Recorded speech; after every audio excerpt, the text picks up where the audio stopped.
and pumpkin. It's like a marriage made in Well, heaven. that's actually the first time I've ever really heard of it, but doesn't surprise me. So, of course, we don't have to have the bacon in there if you don't want to. Now, what about is the onion? I'm just going to finely slice the bacon as well. And I'm using the middle part of the bacon where it's got a lovely bits of fat in it. And that's what gives it a really lovely flavour. There's nothing better than that smokiness of the bacon and that sweetness of the pumpkin. They go together so well. So I'm going to pop that into the pan, and you can see I've got some sizzle going already. Now, what we've got over here is some pumpkin and a cheese grater. I want you to get onto that cheese grater and grate that pumpkin down. So give it a bit of a grate. No problem. I just want to stop you and just look at that colour.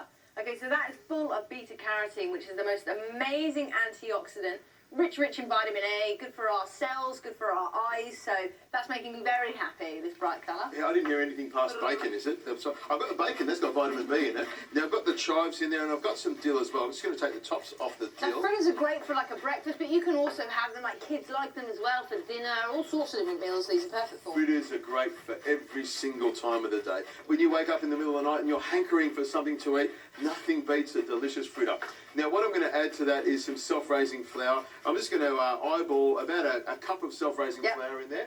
And I'm also going to put a little bit of baking powder because I want it to expand and rise. So about a teaspoon of baking powder goes in there as well. Now, what I'm going to do is grab a couple of eggs here. I'm going to crack 2 eggs into there. Now, I reckon you've got enough pumpkin there already. So why don't you throw that pumpkin into here already? There we go.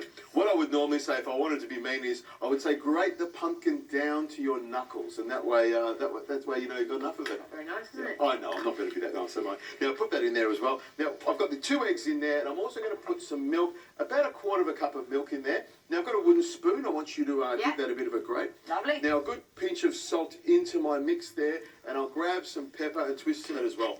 Whenever you grate pumpkin, you will get a little bit of water out of the pumpkin, so it's always good to have that flour handy. Okay. Now, I'm about to put the bacon and onion in here, and I know I give you a hard time, but what I'm going to suggest is if you take some of that out and pop it into the bowl there, so that you can make vegetarian pumpkin fritters for That's yourself. nice of you, Adrian. Well, it's not really as nice because I actually want to have all that bacon to myself. It does sound like I'm being selfless, but I'm actually being quite selfish. So what I'm going to do is pop my bacon and onion into there, and I'll turn my little stove off here so I don't overcook I'll mix that for you if you mix like. it around together. Now, I can see there's a little bit more moisture in there, so what I'm going to do is reach across you there and grab a little bit of that self-raising flour, and I'll pop about 1/4 cup in there. The fat that's come out of the bacon is giving it a little bit of moisture, so I want to have that self-raising flour there just to dry it out a little bit.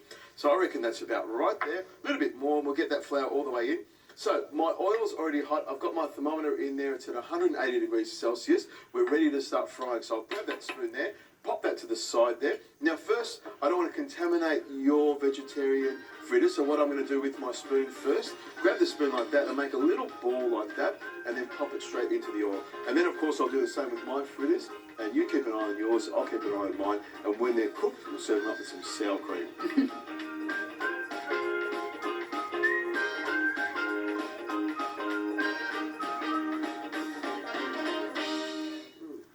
That is really nice.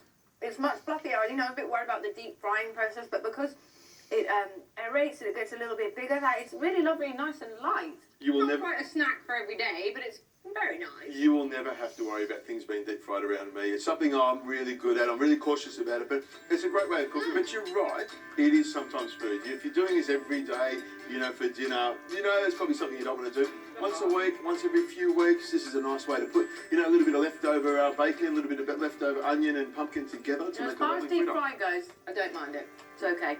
Neither do I.